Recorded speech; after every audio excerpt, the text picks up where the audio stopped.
el votante también es culpable.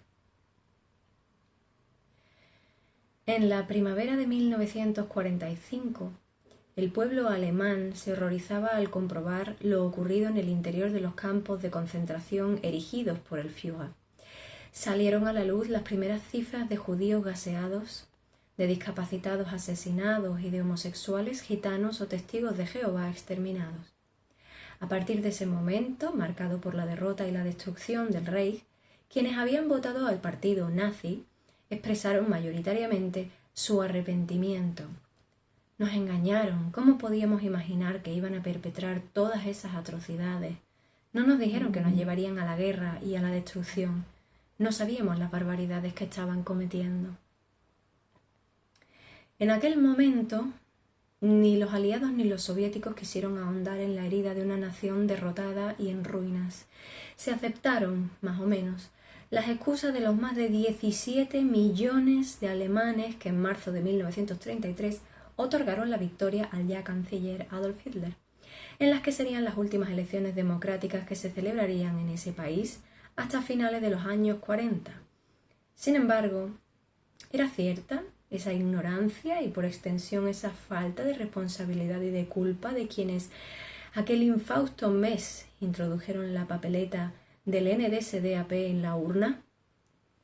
Podemos seguir haciéndonos trampas en solitario, pero la realidad es un enemigo tozudo que siempre se acaba imponiendo.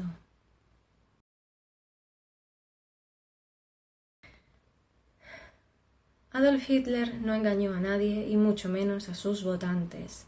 Antes de llegar al poder, el líder nazi verbalizó su deseo de instaurar una dictadura, de eliminar a los judíos, de emprender una guerra, de expulsar a todos los inmigrantes, de evitar que los discapacitados siguieran suponiendo una carga para el país y de acabar con sus enemigos políticos.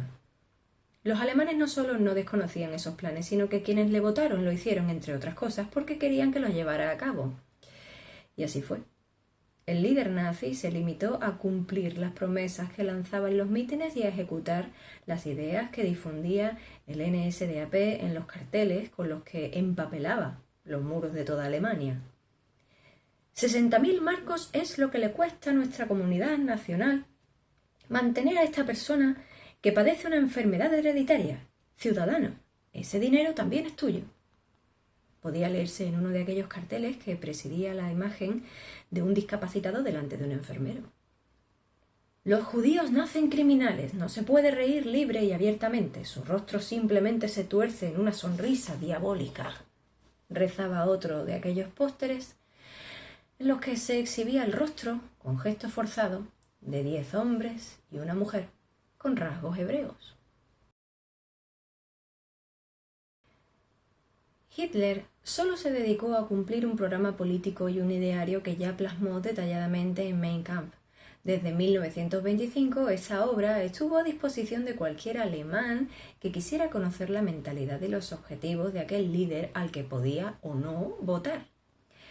Repasemos algunos fragmentos que, insisto, no diferían de lo que el Führer vociferaba en sus mítines o de lo que su partido anunciaba en los medios de propaganda.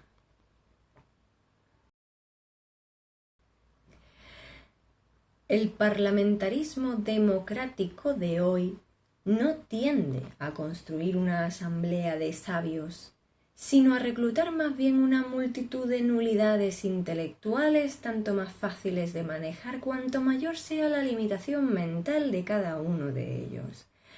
En oposición a ese parlamentarismo democrático está la genuina democracia germánica de la libre elección del Führer, que se obliga a asumir toda la responsabilidad de sus actos. Una democracia tal no supone el voto de la mayoría para resolver cada cuestión en particular, sino llanamente la voluntad de uno solo, dispuesto a responder de sus decisiones con su propia vida y hacienda. En lugar del palabreo ridículo sobre la seguridad de la paz y del orden por medios pacíficos, la misión de la conservación y del progreso de una raza superior es en la que debe ser vista como la más elevada tarea.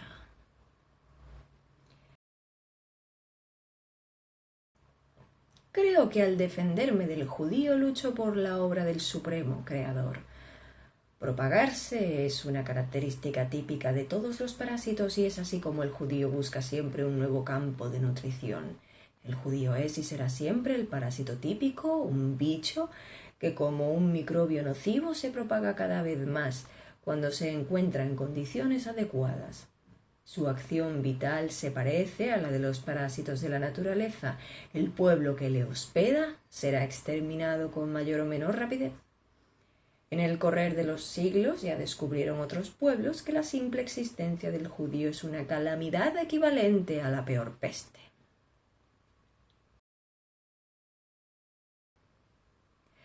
El Estado debe procurar que solo engendren hijos los individuos sanos, porque el hecho de que personas enfermas o incapaces pongan hijos en el mundo es una desgracia, en tanto que el abstenerse de hacerlo es un acto altamente honroso.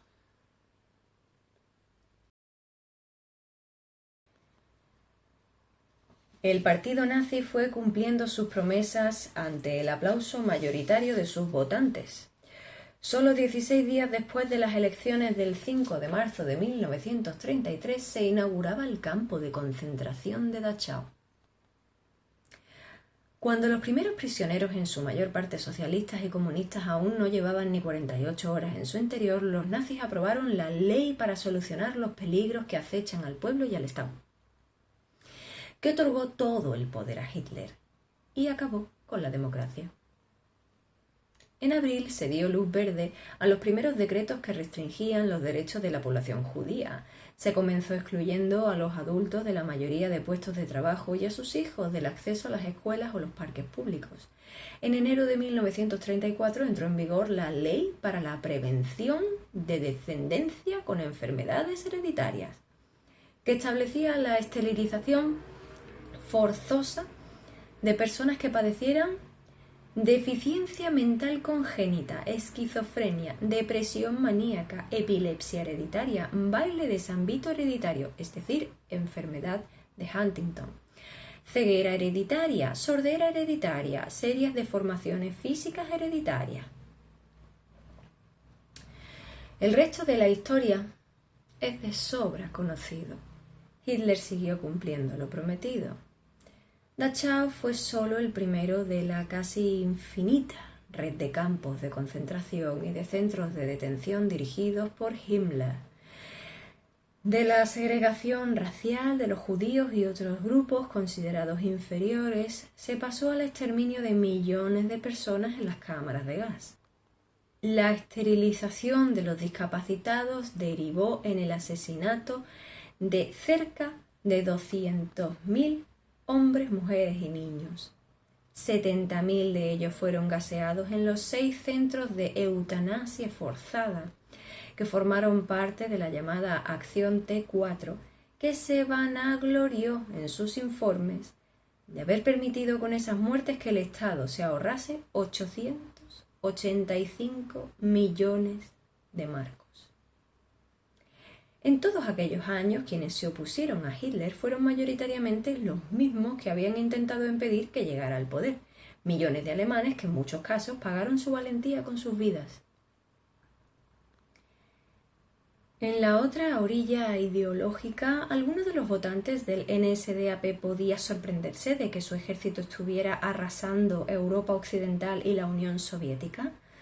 Podía extrañarse de que sus vecinos judíos, incluidos los niños a los que había visto crecer, fueran desapareciendo noche tras noche. Podía escandalizarse al ver el humo negro brotar de la chimenea del crematorio de ese edificio al que llamaban manicomio. Podía inquietarse al no ver salir a uno solo de las decenas de miles de seres humanos que entraban en Mauthausen, Buchenwald, Ravensbrück o Sachsenhausen.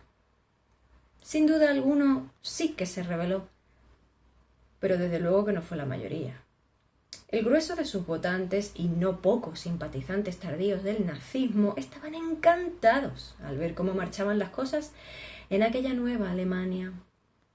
No es que fueran unos sádicos que desearan porque sí la muerte o el sufrimiento de millones de hombres, mujeres y niños. No era porque sí. Era porque, tal y como le llevaba prometiendo el partido nazi desde finales de los años 20, la conquista de territorio, la eliminación y el sufrimiento del diferente y del extranjero les estaba propiciando riqueza y prosperidad. Miles de alemanes, en su mayor parte votantes del partido nazi, se quedaron con las casas, las empresas o las pertenencias de las familias judías. Miles de alemanes, en su mayor parte votantes del partido nazi, se enriquecieron utilizando como mano de obra gratuita y esclava a los prisioneros y prisioneras de los campos de concentración. Millones de alemanes, en su mayor parte votantes y simpatizantes del partido nazi, disfrutaron con el crecimiento económico generado a costa de invadir países, expoliar a los judíos, asesinar al disidente y ahorrar el dinero que antes se dedicaba a mantener a los discapacitados.